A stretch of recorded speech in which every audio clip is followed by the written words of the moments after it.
Llevaba 10 años divorciada de mi exmarido, Javier. Hacía mucho que habíamos perdido el contacto. Hasta que, el día de mis 50 cumpleaños, fui a donar sangre y el médico, mirando el informe de mi grupo sanguíneo, se quedó estupefacto. Señora, con la hemorragia masiva que tuvo hace 12 años, ¿cómo es posible que sobreviviera? Siempre había creído que mis 10 años de matrimonio con Javier fueron una traición meticulosamente planeada, y que los 10 años posteriores a nuestro divorcio fueron un largo camino en el que lamí mis heridas en soledad. Enterré ese odio en lo más profundo de mi corazón, construyendo una armadura sólida con mi carrera y mi libertad, convirtiéndome en la mujer independiente y audaz que todos veían. Hasta que el día de mis 50 cumpleaños entré en el centro de donación de sangre, cuando el médico sosteniendo mi informe me miró como si fuera un fenómeno y me preguntó: «Señora, con la hemorragia masiva que tuvo hace 12 años, ¿cómo demonios sobrevivió?». Fue entonces cuando descubrí que lo que yo creía que era la verdad no era más que una mentira tejida durante una década por un hombre con su propia vida y su propia sangre. El día de mis 50 cumpleaños me tomé el día libre. El sol se filtraba a través de las persianas, dibujando manchas de luz en el suelo de parqué. En el aire flotaba el aroma a café recién molido y el perfume de mis lirios favoritos. Mi hijo, Daniel, me había llamado por videollamada por la mañana. Estaba de Erasmus en el extranjero, y su entusiasmo se sentía incluso a través de la pantalla. «Mamá, feliz cumpleaños. Cuando vuelva te prepararé una fiesta por todo lo alto». Le regañé entre risas, pero mi corazón se llenó de calidez. Al colgar, me miré en el espejo. Aún me conservaba bien. El tiempo parecía haberme tratado con especial amabilidad. Aparte de unas finísimas arrugas en el rabillo de los ojos, Elena, a sus 50, aparentaba poco más de 40. Mis amigas me envidiaban. Decían que después del divorcio vivía una vida mucho más emocionante que nadie. Y sí, era emocionante. Tenía mi propio estudio de diseño. No muy grande, pero suficiente para llevar una vida desahogada. Ya no tenía que rendirle cuentas a nadie, ni esperar hasta altas horas de la noche a un hombre que no volvía a casa, y mucho menos enfrentarme a mi suegra, con esa cara que gritaba: «Tú no eres suficiente para mi hijo». Estos 10 años habían sido buenos, solo que, a veces, en mitad de la noche, un dolor sordo y persistente se instalaba en mi pecho, como madera carcomida por las termitas, brillante por fuera, pero hueca y rota por dentro. Ese hombre, Javier, era una espina clavada en mi corazón. Fuimos novios de toda la vida, desde el instituto hasta el altar, la pareja de oro a ojos de todos. Pero al 10º año de matrimonio, sin previo aviso, me pidió el divorcio. Sin peleas, sin explicaciones, solo un frío: «¿No somos compatibles?». Me he enamorado de otra. Recuerdo que ese día el sol también brillaba así, tan cegador que daban ganas de llorar. Le pregunté por qué. Él solo fumaba en silencio. El humo se arremolinaba alrededor de su perfil atractivo pero indiferente, una imagen que se convirtió en una pesadilla recurrente durante una década. Se fue de casa sin nada, dejándome solo este piso y una pensión compensatoria que, más tarde supe, era asombrosamente generosa. No la quise, pero él forzó la ejecución a través de sus abogados. Se marchó de una forma tan terminante que parecía que nuestros más de 20 años juntos no eran más que un trasto viejo del que podía deshacerse en cualquier momento. Más tarde, oí que se había ido al extranjero con esa mujer, su gran amor de juventud. Desde entonces, perdimos todo contacto. Nos convertimos en los más íntimos desconocidos. Me obligué a no pensar, a no odiar. Volqué toda mi energía en el trabajo. Y así nació la Elena de hoy. Hoy era mi 50 cumpleaños y el 10º aniversario de mi nueva vida. Quería hacer algo significativo, decir adiós al pasado de una vez por todas. Así que pedí cita en el Centro de Donación de Sangre del Centro de Madrid. Quería conmemorar mi renacimiento de esta manera. Y de paso, contribuir a la sociedad. La donación transcurrió sin problemas. La enfermera fue muy amable. Me elogió por tener las venas fáciles de encontrar y dijo que no aparentaba 50 años. Tumbada en el sillón, viendo mi sangre roja fluir lentamente por el tubo hasta la bolsa, sentí una extraña calma. Quizás esta era la sensación de renacer. Expulsar la sangre muerta del pasado para dar la bienvenida a un futuro mejor. Al terminar, recibí mi carnet de donante y un pequeño obsequio. Justo cuando me disponía a marchar, la enfermera que me había atendido vino corriendo, algo nerviosa. «Señora García, ¿podría esperar un momento? El doctor Morales quiere hablar con usted». Algo confundida, la seguí hasta un despacho contiguo. Dentro, un médico de unos 40 y tantos años con gafas de montura dorada se levantó al verme. Su expresión era seria, incluso podría decirse que grave. «Señora García, por favor siéntese», me indicó una silla. Sentí un nudo en el estómago. ¿Había algún problema con mi sangre? «Doctor Morales, ¿hay alguna anomalía en mis análisis?». No respondió directamente. En su lugar, tomó un informe de la mesa y lo deslizó hacia mí. Señora, mire esto. Era mi análisis de sangre. No entendía la mayoría de los datos, pero las palabras ORH negativo destacaban. La famosa sangre universal negativa, pero extremadamente rara. Sabía desde hacía mucho que mi grupo sanguíneo era especial. Sí, ese es mi grupo. ¿Hay algún problema?, pregunté. La expresión del doctor Morales se tornó aún más seria. Se ajustó las gafas y preguntó, palabra por palabra. Señora, según nuestros archivos, hace 12 años, usted fue atendida de urgencia en el Hospital Central tras un grave accidente de coche. ¿Es correcto? 12 años. Mi mente voló de regreso a aquella tarde gris. El accidente fue repentino.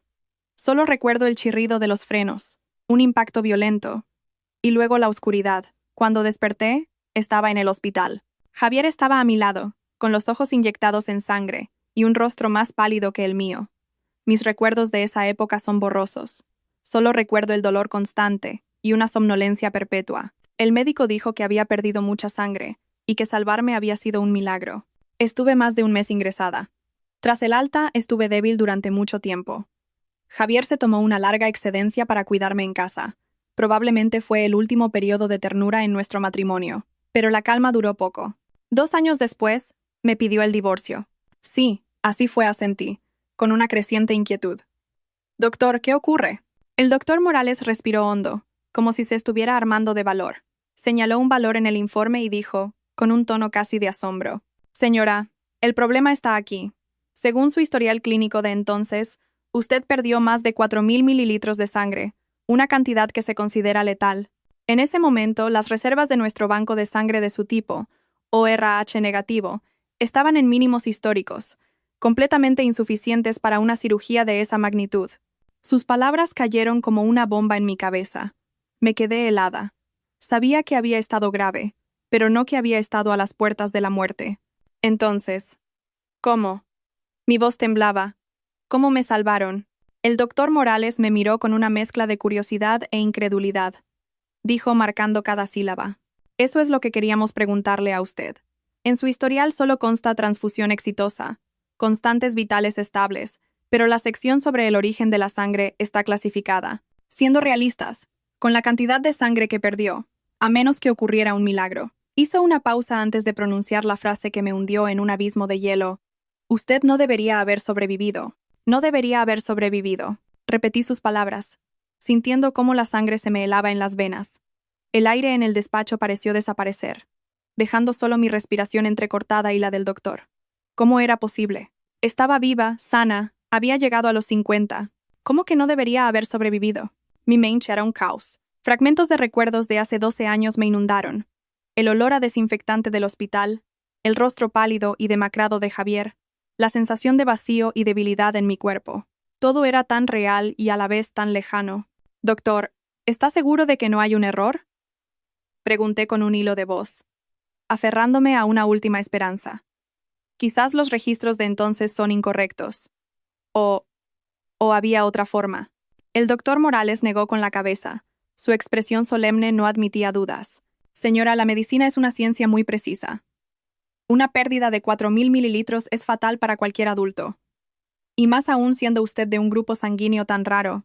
Encontrar una cantidad suficiente y compatible en tan poco tiempo es una misión prácticamente imposible. Hemos revisado los registros del banco de sangre de la época. Ni en toda la Comunidad de Madrid, ni siquiera en toda España, se podría haber reunido tal cantidad de sangre de su tipo en un solo día. Sus palabras eran un mazo que golpeaba mi sistema nervioso. Tuve que agarrarme a la mesa para no caerme. Si el doctor Morales decía la verdad, entonces hace 12 años ocurrió algo que yo desconocía. ¿Cuál era el origen de esa sangre clasificada? ¿No se puede acceder a ese registro clasificado? Insistí. El doctor pareció incómodo. No tenemos esa autorización. El nivel de encriptación de ese historial es extremadamente alto. A menos que lo solicite uno de los implicados directamente o con una orden judicial de alto nivel, es imposible acceder. Implicados. Aparte de mí, los otros implicados eran mi cirujano y Javier, el familiar que firmó mi consentimiento para la operación. Javier. Su nombre fue como un relámpago en mi mente confusa. Fue él quien estuvo a mi lado todo el tiempo. Fue él quien se encargó de todos los trámites médicos. Si alguien sabía la verdad, tenía que ser él. pero llevábamos 10 años sin contacto. Estaba lejos, en el extranjero, viviendo feliz con su amor de juventud. ¿Dónde podría encontrarlo? Y, sobre todo, con el final tan humillante que tuvimos, ¿me contaría la verdad? Salí del centro de donación como un alma en pena. El sol seguía brillando, pero sentía un frío glacial. Una persona que debería haber muerto había sobrevivido inexplicablemente. El asunto era un enigma gigantesco que me aprisionaba. Ya no podía seguir viviendo con la misma tranquilidad. Tenía que descubrir quién y cómo me había arrancado de las garras de la muerte hace 12 años. Al llegar a casa, revolví armarios y cajones hasta que, en una caja cubierta de polvo, encontré mi informe de alta de entonces y algunas facturas médicas. El diagnóstico era escalofriante: traumatismo cráneoencefálico severo, fracturas múltiples, shock traumático. Revisé cada papel buscando alguna pista, pero aparte de los costes exorbitantes y una larga lista de medicamentos incomprensibles, no había ningún registro especial sobre el origen de la sangre. Me derrumbé en el suelo, invadida por una profunda impotencia. La pista parecía muerta. ¿Iba a tener que vivir con este misterio el resto de mi vida? No, me negaba. Esto no solo concernía a mi pasado, sino que podría ocultar una deuda de vida que debía saldar. No podía dejarlo así. Cuando me calmé, empecé a ordenar mis ideas. Si la vía oficial del hospital estaba cerrada, tendría que recurrir a contactos personales. El cirujano jefe de entonces, el doctor Agustín Morales. Quizás él supiera algo. Recordaba que se había jubilado hacía unos años. A través de una amiga que trabajaba en el hospital, conseguí su número y su dirección. Mi corazón latía desbocado cuando marqué el número. «Dígame», respondió una voz anciana pero amable. «Hola, ¿es usted el doctor Agustín Morales?» «Soy yo. ¿Quién es?» «Doctor, hola. Me llamo Elena García. Hace 12 años tuve un accidente de coche y usted me operó. ¿Se acuerda de mí?» Hubo un silencio de unos segundos al otro lado. «Ah, sí, Elena García. Me suena. La paciente con el grupo sanguíneo raro, ¿verdad? Se recuperó muy bien. Fue un milagro. Otra vez un milagro. Mi corazón dio un vuelco. El otro médico no me había mentido. Doctor, le llamo precisamente por esa operación. Hoy he ido a donar sangre, y un médico me ha dicho que mi situación entonces era crítica, que era casi imposible que sobreviviera. Necesito saber qué pasó exactamente. ¿De dónde vino la sangre que me pusieron? Lancé todas mis preguntas de golpe, temiendo que me colgara. De nuevo, un largo silencio. Tan largo que pensé que se había cortado la llamada. «Señora García». La voz del doctor sonaba cansada y reticente. «Lo pasado, pasado está. Ahora está usted sana, y eso es lo mejor que podía pasar. ¿Por qué removerlo?» «No, doctor. Necesito saberlo». Mi voz se quebró por la emoción. «Si alguien me salvó la vida, no puedo vivir en la ignorancia. No sería justo para esa persona. Por favor, dígame la verdad». El doctor suspiró. «Le prometí a alguien guardar el secreto. Señora, por favor, no insista. De verdad que no puedo decir nada». Y colgó. El tono de llamada me taladró los oídos mientras mi corazón se hundía. La reacción del doctor Morales confirmaba que había un secreto, y uno muy bien guardado. Mencionó que se lo había prometido a alguien. ¿Sería Javier? No se me ocurría nadie más. ¿Por qué? ¿Por qué tanto secretismo? ¿Acaso la forma en que me salvaron fue por algún medio turbio? 1000 ideas se agolpaban en mi cabeza, provocándome una migraña terrible. Me acurruqué en el sofá, abrazando mi cabeza. Esta verdad, retrasada 12 años, era como una caja de Pandora. Una vez abierta, nadie sabía qué monstruos podrían salir. Pero ya no había vuelta atrás. Necesitaba respuestas. A pesar del rechazo del doctor Morales, no me rendí. Su evasiva me convenció aún más de que Javier era la clave de todo el misterio. Pero, ¿cómo contactar con él? Durante estos 10 años habíamos borrado todos nuestros medios de contacto. Había cambiado de número y cerrado sus perfiles en redes sociales españolas. Era como si se lo hubiera tragado la tierra. Intenté contactar con amigos comunes, preguntando con rodeos por la vida de Javier. Las respuestas fueron sorprendentemente unánimes. Hace mucho que no sé de él. Después de vuestro divorcio se fue al extranjero y no ha vuelto ni una vez. Alguien incluso me dijo en broma: «Elena, no me digas que todavía sientes algo y quieres volver con él. Un cabrón que deja a su mujer por otra. ¿Para qué buscarlo?» Solo pude sonreír con torpeza y tragarme mis palabras. Sí, a ojos de todos, Javier era un canalla que había abandonado a su esposa por su amor de juventud. Cuando la noticia de nuestro divorcio se extendió, casi todos mis amigos se pusieron de mi lado maldiciendo la crueldad de Javier. ¿Cómo iba a explicarles ahora que sospechaba que ocultaba un secreto monumental? Pensarían que estaba loca o que seguía enamorada, buscando excusas para él. Esa vía también estaba muerta. Cuando estaba a punto de desesperar, pensé en alguien, mi ex-suegra, la madre de Javier. Ella fue la más feliz con nuestro divorcio. Siempre pensó que, por mi origen humilde, no era digna de su brillante hijo. Naturalmente, también perdimos el contacto. Aunque no me apetecía nada volver a tratar con aquella mujer amargada, quizás fuera la única que conocía una forma de contactar con Javier en el extranjero. Armándome de valor, marqué aquel número que no había tocado en 10 años. El teléfono sonó durante mucho tiempo antes de que alguien respondiera con una voz recelosa. ¿Sí? ¿Quién es? Hola, soy yo, Elena. Oí un bufido al otro lado, seguido de un tono ácido y cortante. ¿Qué yo? Hace mucho que no tienes nada que ver con mi hijo. ¿Para qué me llamas? ¿Quieres volver con él? Te lo digo ya. Ni en tus sueños. Javier está muy bien ahora. No es eso. Reprimí la humillación, intentando que mi voz sonara tranquila. Le llamo para preguntarle el contacto de Javier. Tengo algo muy urgente que decirle. ¿Urgente? ¿Qué urgencia puedes tener tú? Se burló con desdén. Elena, te lo advierto. No se te ocurra volver a enredar en la vida de mi hijo. Divorciarse de ti fue la mejor decisión que tomó en su vida. No le arruinarás la existencia otra vez. Y colgó con un golpe seco. Me quedé de pie, con el teléfono en la mano, sintiendo una mezcla de frustración y humillación. Como era de esperar, de ella solo obtuve insultos, pero no tenía tiempo para lamentarme.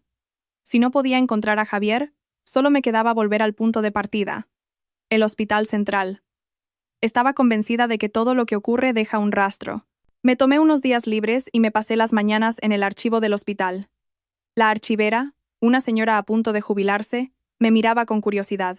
Con la excusa de una investigación académica, solicité acceso a los archivos médicos de hacía 12 años. Debido a la privacidad del paciente, mi petición fue denegada una y otra vez. No me desanimé. Cada día iba a charlar con la archivera, la ayudaba a organizar documentos y poco a poco me fui ganando su simpatía. Quizás fue por mi insistencia o porque se conmovió con mi falso tema de investigación, pero unos días después, finalmente cedió. Mira, Elena.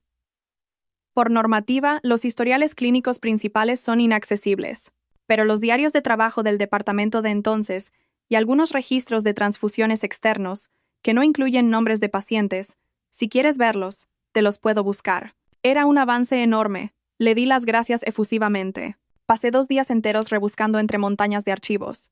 Finalmente, en un polvoriento libro de registro de transfusiones de cirugía, encontré algo extraño. El día de mi accidente, solo había un registro de uso de sangre de emergencia, anotado como 4000 cc o era H negativo. Pero la columna del número de identificación de la sangre había sido tachada con un grueso trazo de tinta negra. Y no solo eso, debajo había una pequeña anotación, con letra apresurada. Donación en vivo de un solo donante. Consentimiento informado de riesgo firmado por familiar. Donación en vivo de un solo donante. Esas palabras me golpearon como una descarga eléctrica. Me levanté de un salto, sintiendo que toda la sangre se me subía a la cabeza. Sabía lo que eso significaba. Una donación normal es de 400 cc como máximo, con periodos de descanso estrictos. Una donación en vivo, especialmente una cantidad tan masiva como 4000 cc en un corto periodo de tiempo. Eso no era una donación. Era jugarse la vida. Provocaría un daño irreversible y devastador en el cuerpo del donante. ¿Quién? ¿Quién estaría dispuesto a dar su vida por la mía? En mi mente, apareció sin control el rostro pálido de Javier. Recordé cómo, durante el mes que estuve ingresada, adelgazó a un ritmo alarmante. En ese momento, pensé que era por la preocupación y el agotamiento de cuidarme. Nunca le di más vueltas. Ahora, recordándolo, su palidez y debilidad no eran de cansancio. Eran el estado de alguien que ha perdido una cantidad ingente de sangre. También recordaba que en esa época siempre me evitaba y tomaba unas infusiones de hierbas con un olor extraño. Cuando le preguntaba qué eran, decía que era para el estrés del trabajo. Incluso después de mi alta, se volvió irritable e impaciente. Nuestras discusiones aumentaron, lo que finalmente nos llevó al divorcio. ¿Estaba todo relacionado? Una idea terrible empezó a crecer en mi mente. ¿Y si el donante fue Javier? ¿Y si me salvó con casi la mitad de su sangre? Y luego, con el cuerpo destrozado y por miedo a ser una carga para mí, ¿se inventó la excusa de su amor de juventud para obligarme a divorciarme? No, imposible. Era demasiado descabellado. No podía creer que el hombre que me dijo fríamente, me he enamorado de otra, hubiera hecho un sacrificio tan inmenso por mí. Contradecía por completo mi percepción de los últimos 10 años. Tenía que encontrar pruebas. Tenía que preguntárselo cara a cara. Sostuve el libro de registro. Mis dedos temblaban por la tensión. Bajo el tachón de tinta adiviné el relieve de unos números. Inmediatamente saqué una foto con el móvil, subí el brillo al máximo y la amplié una y otra vez. Aunque estaba borroso, pude reconocer varios dígitos. Eran los últimos 4 números del DNI de Javier. Los recordaba perfectamente. Era él. Realmente era él. Caí de nuevo en la silla. Las lágrimas brotaron sin control. La traición que había odiado durante 10 años era en realidad un acto de amor profundo, una apuesta a vida o muerte. No era que ya no me quisiera. Me amaba hasta la médula, hasta el punto de arruinar su propia vida por mí. Entonces, ¿por qué lo hizo? ¿Por qué me lo ocultó? ¿Por qué me apartó de una manera tan cruel? ¿Y qué pasaba con el supuesto amor de juventud? Mi cabeza era un torbellino de preguntas, pero todas las respuestas apuntaban a una sola persona. Tenía que encontrarlo, ahora mismo. Tras confirmar que Javier fue quien me salvó la vida, sentí que mi mundo se ponía patas arriba. 10 años de resentimiento, amargura y victimismo se derrumbaron en un instante, reemplazados por una avalancha de culpa, dolor y miedo. Miedo de que mis sospechas fueran ciertas. Miedo de que realmente hubiera destrozado su salud por mí. ¿Cómo había pasado estos 10 años solo en el extranjero? ¿Estaba bien? ¿Ese supuesto amor de juventud era real o solo un enemigo que yo había imaginado? Tenía que encontrarlo y preguntarle todo cara a cara. Pero, ¿dónde encontrar en el vasto mundo a alguien que llevaba 10 años evitándome deliberadamente? Justo cuando estaba a punto de desesperar, recordé a alguien a quien había ignorado durante mucho tiempo. La prima de Javier, Isabel. Solíamos ser muy buenas amigas, como hermanas. Pero después de nuestro divorcio, probablemente sintiéndose incómoda en medio, nos distanciamos. Quizás ella supiera algo de Javier. Con pocas esperanzas busqué su contacto y le envié una solicitud de amistad. Para mi sorpresa, la aceptó casi de inmediato. Medité mis palabras antes de escribir el primer mensaje. Isabel, ¿cuánto tiempo? ¿Cómo estás? Respondió rápidamente. Elena, ¿de verdad eres tú? Estoy bien, ¿y tú? Tras los saludos de rigor, fui directa al grano. Isabel, quería preguntarte por tu primo. ¿Sabes dónde está ahora? Tengo algo muy importante que hablar con él. Hubo un largo silencio al otro lado, tan largo que pensé que no me respondería. Justo cuando mi esperanza se desvanecía, me envió un largo mensaje de voz. Su tono era una mezcla compleja de sorpresa, duda y una tristeza apenas perceptible. Elena, ¿de verdad quieres encontrar a mi primo? La verdad es que, él nunca se fue al extranjero. ¿Nunca se fue al extranjero? ¿Cómo era posible? Todo el mundo decía que se había ido. Se sacó el visado y compró los billetes, continuó Isabel. Pero nunca se subió a ese avión. Engañó a todo el mundo, incluida mi tía.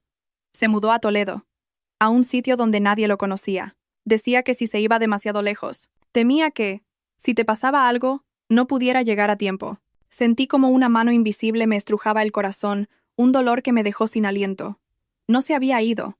Había estado siempre cerca, cuidándome en la distancia. Entonces, ¿por qué? ¿Por qué te engañó? ¿Por qué se divorció de ti, verdad? Me interrumpió Isabel. Mi primo me prohibió decírtelo. Pero creo que ahora tienes que saber la verdad. Hace 12 años, cuando tuviste el accidente, necesitabas una transfusión masiva. Tu grupo sanguíneo era tan raro que el hospital no tenía reservas. Fue mi primo. Él tiene tu mismo grupo. Le rogó al doctor. Morales firmó un documento de consentimiento de vida o muerte y, en 48 horas, se sacó de su propio cuerpo casi 2000 cc de sangre para ti, en 3 extracciones. Eso no fue una donación, Elena, fue una locura. Aunque ya lo había adivinado, escucharlo confirmado fue como si me desgarraran el corazón. ¿2000 cc?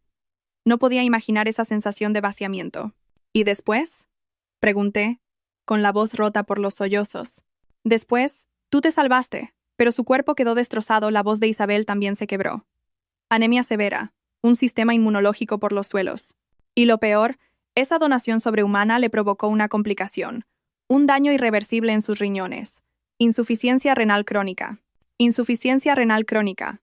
Esas palabras fueron como 5 puñales clavándose en mi corazón. Temía que te preocuparas, que te sintieras culpable, y sobre todo, temía ser una carga para ti. Así que eligió la forma más drástica. Contrató a una pariente lejana para que se hiciera pasar por su gran amor. Hizo que los vieras a propósito para que te sintieras traicionada, para que lo odiaras. Dijo que solo así podrías empezar una nueva vida sin cargas. Dijo que verte vivir bien era lo más importante. Las lágrimas caían como perlas de un collar roto. Me tapé la boca para no gritar. ¡Qué estúpida! Lo había odiado durante 10 años.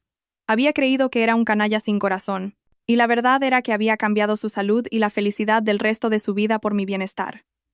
Y yo lo había maldecido con las peores palabras.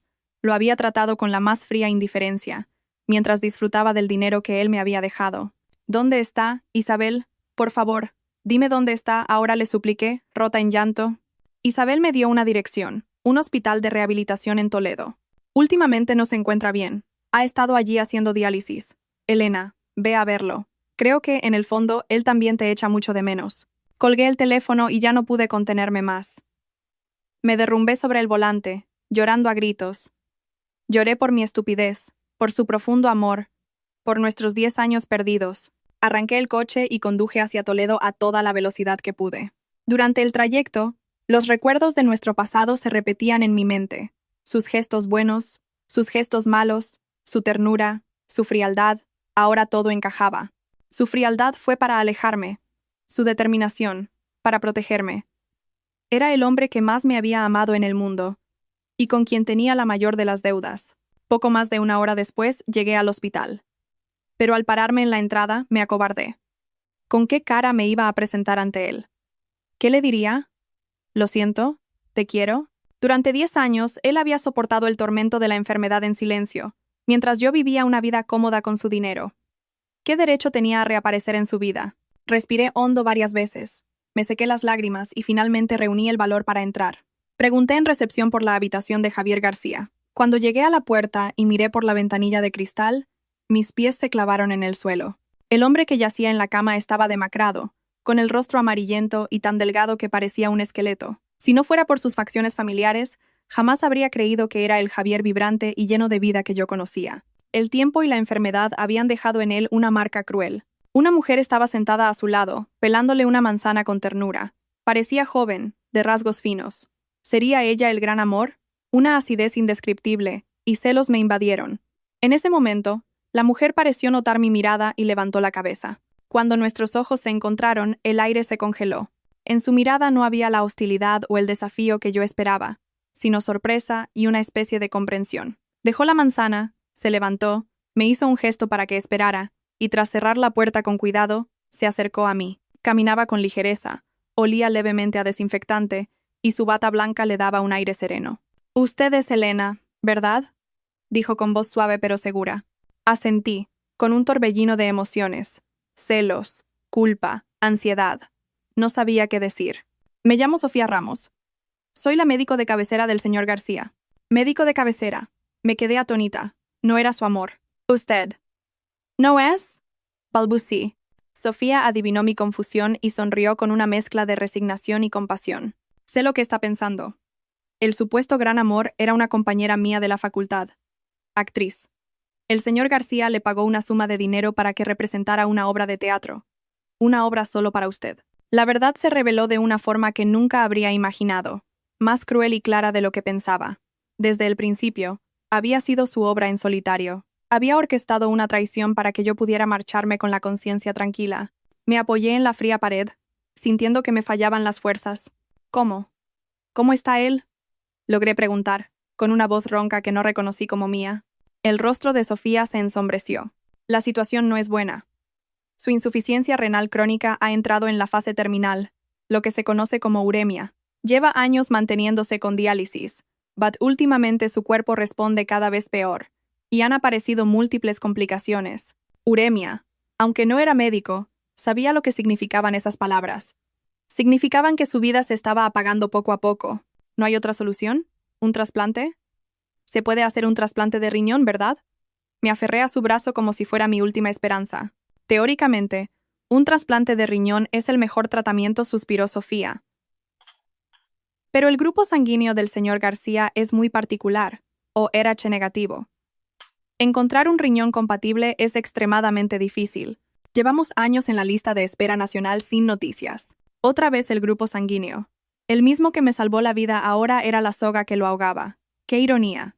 El mío, dije sin pensar. Yo también soy ORH negativo. Use mi riñón. Doctora, saque mi sangre. Haga las pruebas para ver si somos compatibles. Sofía me miró sorprendida, como si no esperara esa reacción. Señora, cálmese. Un trasplante de órganos no es un juego. Requiere pruebas de compatibilidad muy complejas.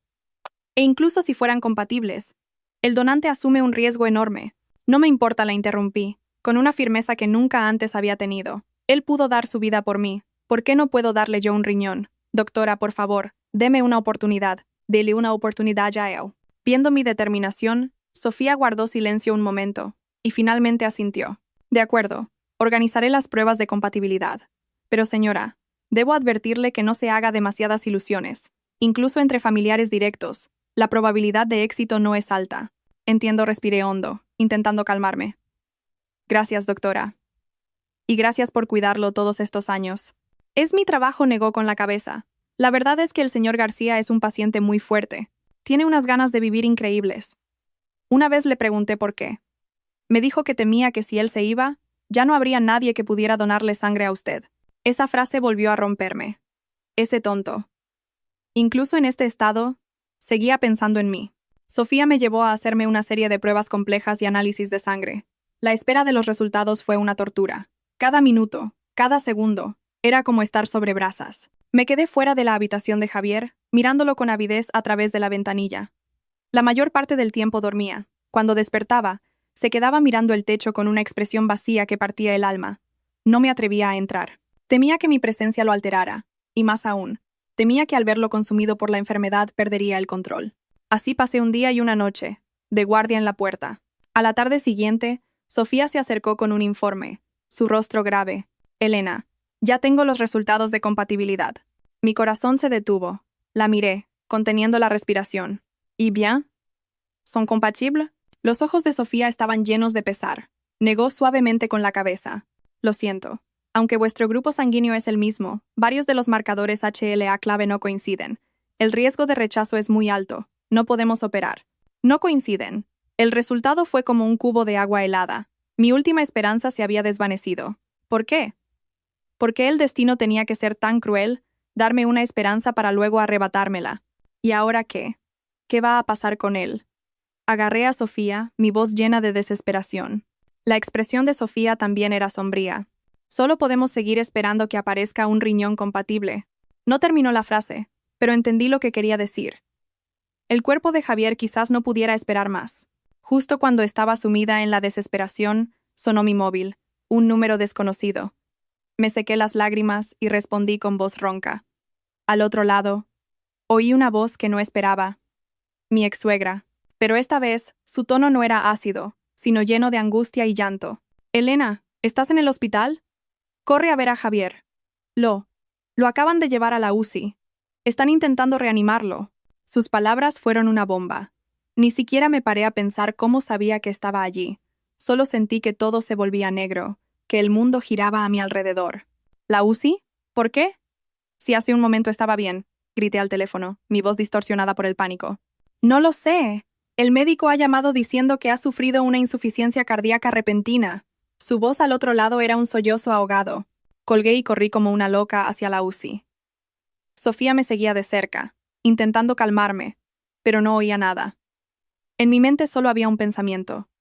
Javier no podía morir. No podía. La luz roja de la UCI era como un ojo sediento de sangre. Me hería la vista. Una enfermera me detuvo ante la pesada puerta de aislamiento. Solo podía mirar a través de un pequeño cristal. Dentro, el cuerpo de Javier estaba rodeado de máquinas y tubos. Varios médicos y enfermeras se movían con rapidez. No podía ver su rostro, solo la línea del monitor cardíaco, que fluctuaba violentamente, amenazando con convertirse en una línea recta en cualquier momento. Mi corazón estaba atado a esa línea. Cada latido era una tortura. El tiempo se detuvo. Cada segundo era un siglo. No sé cuánto pasó, pero mis ex-suegros llegaron corriendo. Al verme, mi ex-suegra se quedó paralizada. Pero en ese momento no tenía energía para atacarme. Simplemente se derrumbó sobre su marido, llorando en silencio. Al ver a aquellos dos ancianos, que parecían haber envejecido 10 años en una noche, por primera vez no sentí rencor. Solo la tristeza compartida de una familia. Los tres esperamos en silencio, aguardando un veredicto desconocido. Finalmente, la puerta de la UCI se abrió. Un médico salió, se quitó la mascarilla. Su rostro reflejaba cansancio.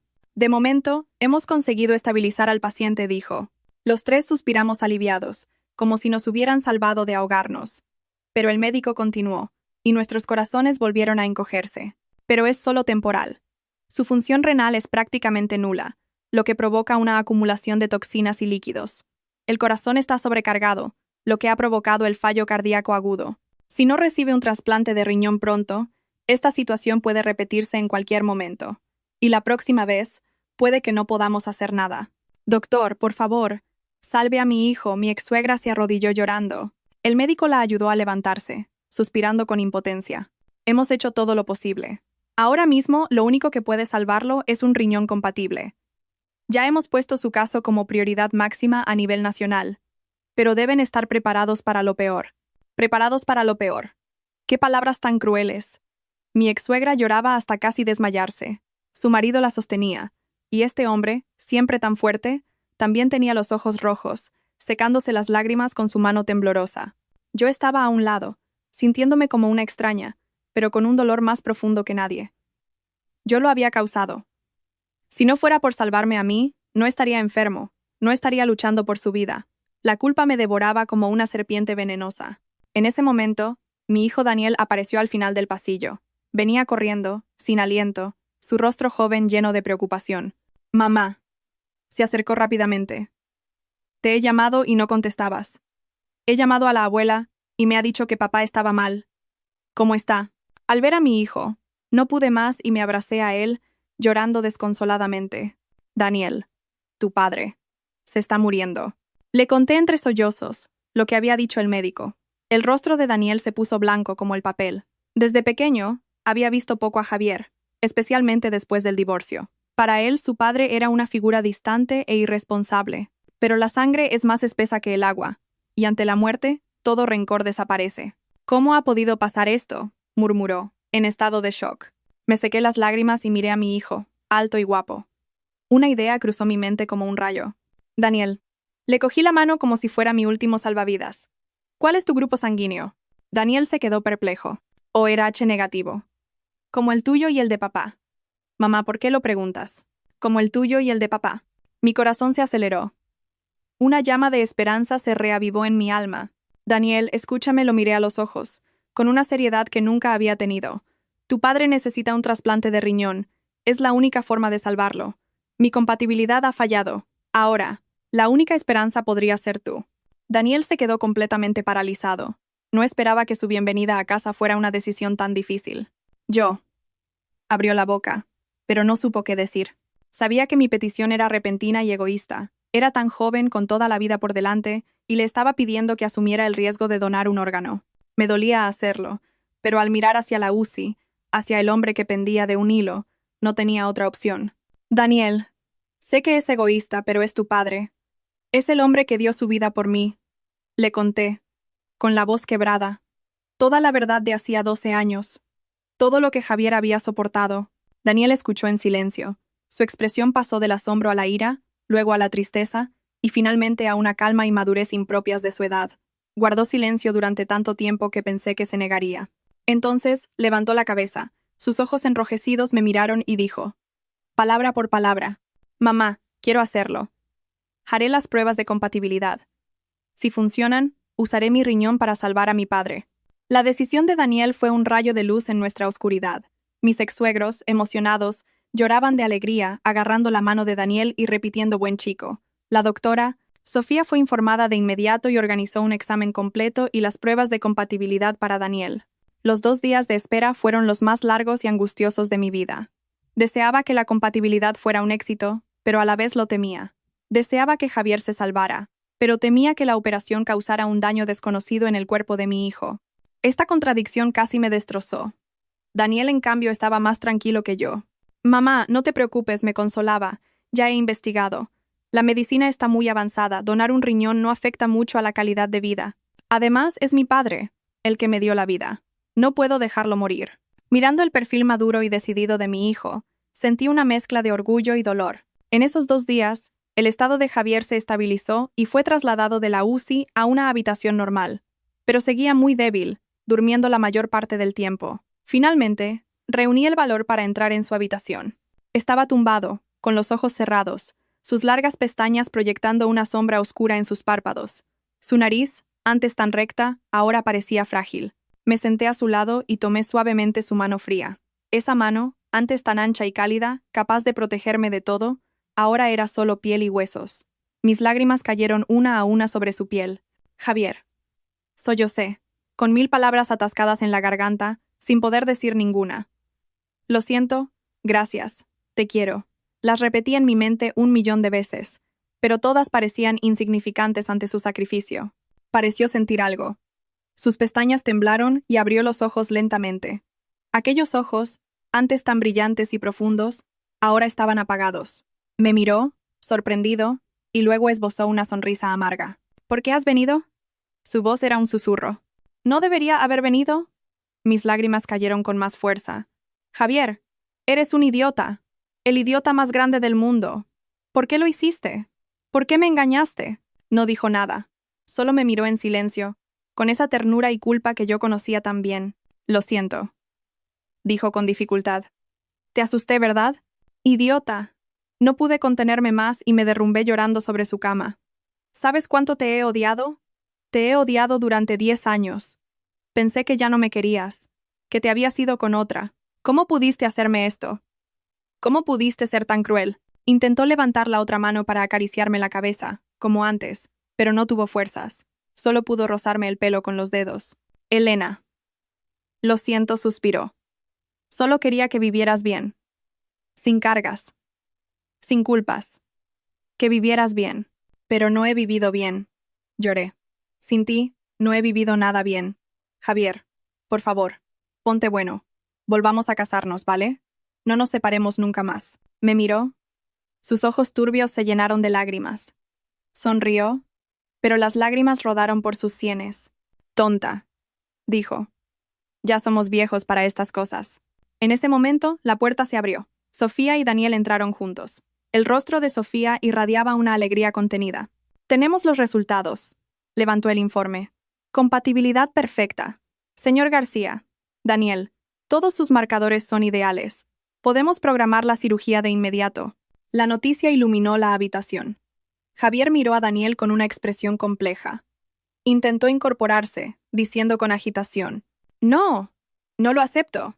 Daniel es joven, no puedo usar su riñón. Papá Daniel se acercó rápidamente y lo sujetó. No te alteres. Es mi decisión. Tú me diste la vida, ahora me toca a mí salvarte. Es mi deber como hijo. Pero, no hay peros, la actitud de Daniel era firme. Papá, antes no te entendía, incluso te guardaba rencor. Pero ahora que sé toda la verdad, para mí, eres el padre más grande del mundo. Así que por favor déjame hacer algo por ti. Y por favor, por mamá y por mí, vive. Javier miró a nuestro hijo, luego a mí. Este hombre, que había sido fuerte toda su vida, finalmente rompió a llorar como un niño. Nuestras 3 manos se unieron con fuerza. Esta reunión, retrasada 10 años, aunque fuera en un hospital, me trajo una paz y una calidez que no había sentido nunca. La operación se programó para 3 días después. Esos 3 días, fuimos inseparables. Hablamos mucho, de nuestras vidas en estos 10 años, de los malentendidos del pasado, de los planes para el futuro. Javier me contó que la enorme pensión que me dio provenía de la venta de la casa que sus padres le habían preparado para casarnos y de todos sus ahorros. Dijo que temía que si un día él faltaba, Daniel y yo nos quedáramos sin apoyo. También me confesó que eligió mudarse a Toledo porque estaba a solo 1 hora en coche de mí. Cada fin de semana conducía en secreto hasta mi barrio y desde abajo miraba la luz de mi ventana. Si la luz estaba encendida, sabía que estaba bien y se volvía tranquilo. Dijo que durante 10 años, lo que le dio fuerzas para soportar las incontables y dolorosas noches de diálisis fue esa pequeña y débil luz. Escucharlo me partió el alma. No podía imaginar con qué sentimientos había velado por mí en la oscuridad durante una década. La noche antes de la operación, Javier me llamó a su lado. Sacó de debajo de la almohada una pequeña caja de terciopelo y me la dio. Esto debería haber sido tuyo hace mucho tiempo. La abrí. Dentro había un anillo de diamantes de un diseño exquisito, mi estilo favorito. En el interior, había una pequeña inscripción: mi único sol. Elena me tomó la mano, su mirada solemne y profunda. Cuando salga de la operación y me recupere, ¿te casarías conmigo otra vez? Con los ojos llenos de lágrimas, asentí con fuerza. Sí, El día de la operación, antes del amanecer, ya estábamos todos frente al quirófano.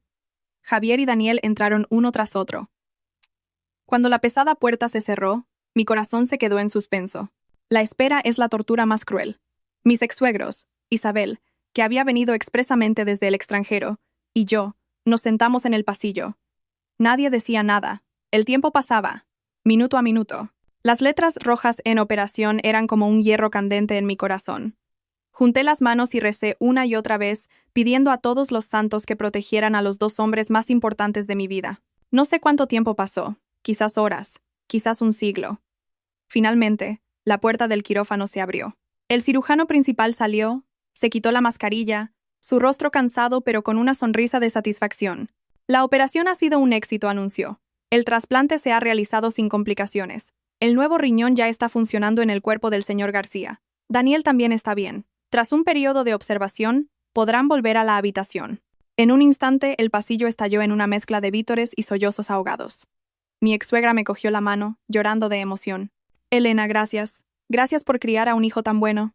Negué con la cabeza. Mis propias lágrimas corrían sin parar. Somos una familia. En ese momento, todas las barreras y resentimientos del pasado se desvanecieron. Habíamos superado juntos una prueba de vida o muerte. Solo quedaba el vínculo inquebrantable de la familia. Primero sacaron a Daniel. Todavía estaba bajo los efectos de la anestesia, pálido pero respirando con normalidad. Me incliné y le di un beso en la frente, susurrando: «Buen chico, has trabajado duro». Luego sacaron a Javier. También dormía, pero su rostro tenía un color mucho mejor. Ya no era ese gris amarillento. Supe que era la vida de mi hijo, reavivando la llama de la esperanza en su interior. Los días siguientes fueron un largo y esperanzador periodo de recuperación. Pedí una excedencia larga en mi empresa y pasaba los días en el hospital, cuidando de Javier y de Daniel. Daniel, por su juventud, se recuperó rápidamente. A la semana ya podía caminar. Se convirtió en el alma de la fiesta, contando anécdotas de su vida en el extranjero, que nos hacían reír a todos. La recuperación de Javier fue más lenta. El riesgo de rechazo y de infección eran obstáculos constantes, pero sus ganas de vivir eran más fuertes que nunca. Cooperó activamente con el tratamiento. Se esforzó por comer, insistió en hacer rehabilitación. Cada pequeño progreso era motivo de celebración para nosotros. El ambiente en la habitación pasó de ser tenso a ser cada vez más cálido. Les preparaba caldos y sopas, les pelaba fruta, charlaba con ellos. Mi ex-suegra, olvidando su antigua acritud, se volvió increíblemente amable conmigo, trayendo cada día platos deliciosos y contándome anécdotas de la infancia de Javier. Éramos como una familia normal, sentados juntos, compartiendo los pequeños detalles de la vida. El cuerpo de Javier mejoraba día a día.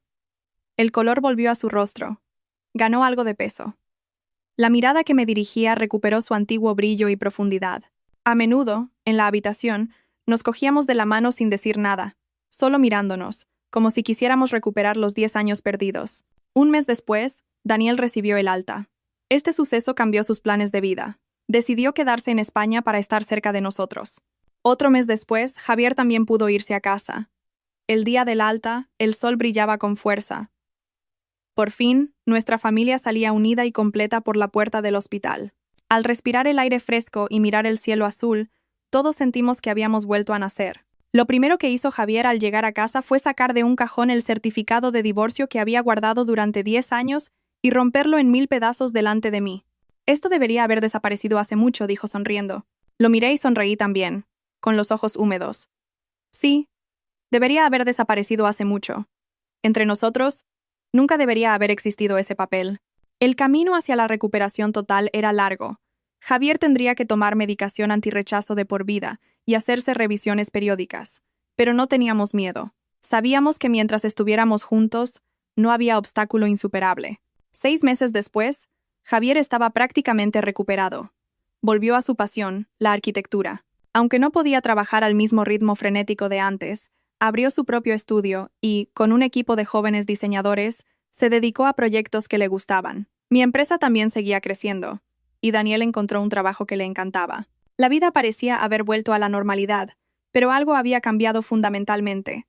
Todos valorábamos mucho más el presente, nos valorábamos mucho más los unos a los otros. Nos mudamos de nuevo a nuestra antigua casa, la que estaba llena de nuestros recuerdos comunes.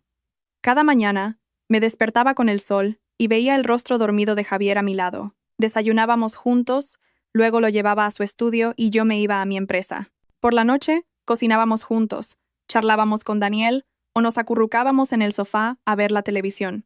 Una vida tan sencilla y cálida era algo que antes ni me atrevía a soñar. Pensaba que mi vida terminaría en un pozo de resentimiento y soledad. Pero el destino, a mis 50 años, me dio un giro inesperado. Me reveló la verdad y me devolvió a la persona más importante de mi vida. La vida volvió a su cauce, pero nuestros corazones rebosaban gratitud por esta segunda oportunidad. Cada abrazo matutino, cada paseo al atardecer, se sentía inmensamente valioso. La salud de Javier, con mis cuidados, mejoraba cada día más. Su rostro recuperó un brillo saludable y su mirada la calidez y confianza de antaño. A menudo bromeaba diciendo que mi sopa de amor era más efectiva que cualquier medicina. Y yo, en este amor recuperado, florecí de nuevo. Mis empleados más jóvenes decían que la jefa parecía rejuvenecer, que irradiaba más luz que una chica de 20 años. Sabía que era porque mi corazón ya no era una isla desierta, sino un lugar lleno de amor y calidez. La actriz que Javier contrató me contactó un tiempo después para disculparse. Me dijo que en aquel entonces acababa de graduarse y necesitaba el dinero desesperadamente, pero que durante todos estos años se había sentido muy culpable.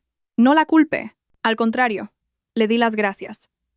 Si no hubiera sido por aquella actuación tan convincente, quizás no me habría marchado con tanta determinación, y no habría nacido la Elena fuerte e independiente que soy hoy. A veces, los designios del destino son así de extraños. Un fin de semana soleado, Javier me dijo con aire misterioso que me llevaría a un sitio. Condujo hasta un cementerio tranquilo. Confundida, lo seguí hasta una lápida. No tenía foto, solo una inscripción. Tumba en memoria de Elena García. Me quedé helada. Javier me abrazó por detrás. Su voz grave y tierna. Esto lo encargué hace 12 años, cuando estabas en la UCI. Los médicos me daban partes críticos todos los días. Tenía tanto miedo de perderte. Pensé que sí, si te ibas, nos enterrarían a los dos aquí. Si no pudimos vivir juntos, al menos moriríamos juntos. Hizo una pausa. Su voz se quebró. Luego sobreviviste, y convertí este lugar en mi confidente. Durante estos 10 años, cada vez que te echaba de menos, cada vez que sentía que no podía más, venía aquí a hablar contigo.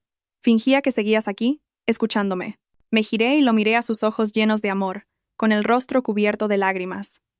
No podía imaginar cómo había podido, durante una década, velar por una tumba vacía, superando días de soledad y desesperación. Ahora has vuelto, dijo Javier, secándome las lágrimas con una sonrisa.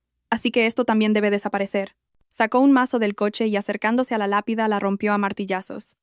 Los fragmentos de piedra volaron, como un adiós a un pasado pesado y doloroso. Cuando la lápida con mi nombre se convirtió en un montón de escombros, nos abrazamos con fuerza. El sol se filtraba entre los árboles, cálido y brillante. Supimos que, en ese momento, el pasado había terminado de verdad. Ante nosotros se abría un futuro nuevo y lleno de esperanza. De vuelta a casa, Javier aparcó de repente frente al registro civil. Sacó una carpeta del coche y me la entregó. Mira, la abrí, desconcertada. Dentro estaban nuestros libros de familia, nuestros DNI y una solicitud de matrimonio rellenada. Mi foto era una que me había hecho sacar con engaños unos días antes. La suya era nueva, de después de su recuperación, sonriendo radiante. Lo miré, entre sorprendida y feliz. Usted, señorita Elena García, dijo, imitando un acento de película y arrodillándose sobre una rodilla. Volvió a sacar el anillo, mi único sol, y me miró con devoción. Yo, Javier, a mis 52 años, con una carrera modesta y buena salud, tengo un único defecto. Te quiero demasiado. ¿Aceptaría volver a ser mi legítima esposa y dejarme usar el resto de mi vida para compensarte por los 10 años que te debo? La gente del registro nos miraba, y empezaron a animar. Dile que sí.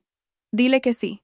Entre risas y lágrimas le tendí la mano. Sí, quiero, respondí con todas mis fuerzas. Cuando salimos de nuevo del registro civil, con nuestro nuevo libro de familia, todavía con olor a tinta, ambos sonreímos como dos niños con su primer caramelo.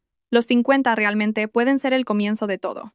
Y el amor nunca se desvanece con los años, solo se vuelve más profundo y valioso tras superar las pruebas de la vida y la muerte. Nuestra segunda boda fue sencilla e íntima. Solo invitamos a la familia y a los amigos más cercanos. En la ceremonia, Daniel fue nuestro padrino. Sostuvo el micrófono, nos miró y, sonriendo, se le enrojecieron los ojos. Dijo, una vez pensé que mi familia era desafortunada, pero ahora sé que soy el niño más afortunado del mundo. porque tengo un padre dispuesto a dar su vida para proteger a su familia y una madre fuerte, amable y digna de ser amada. Os deseo una feliz boda y una vida eterna de felicidad. Los aplausos resonaron. Miré a mi lado a Javier, elegante con su traje, todavía tan apuesto. Me tomó la mano, sus ojos brillaban más que las estrellas. Después de la boda, no fuimos de luna de miel a ninguna isla exótica. En su lugar, hicimos un viaje en coche improvisado. Recorrimos el país de sur a norte, maravillándonos con su belleza. Fuimos a la montaña nevada que siempre habíamos prometido visitar juntos.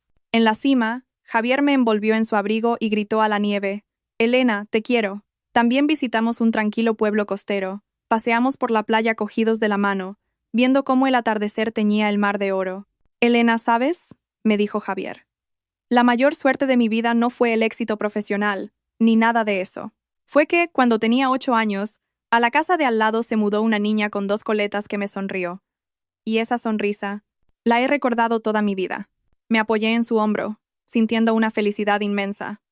Sí, nuestra historia comenzó aquella tarde. Después de tantas idas y venidas, de odios, rencores y desencuentros, por suerte, al final, nos habíamos reencontrado. Al volver del viaje, la vida recuperó su ritmo tranquilo, pero ahora estaba impregnada de amor. Discutíamos sobre qué cenar y nos arropábamos antes de dormir. Aprendimos a comunicarnos, a ser tolerantes y, sobre todo, a valorarnos. A menudo pienso que si aquel día, a mis 50 años, no me hubiera dado por ir a donar sangre, ¿cómo sería nuestra vida? Quizás Javier se habría marchado de este mundo en silencio, entre la soledad y la enfermedad, y yo habría envejecido sola, con mi resentimiento.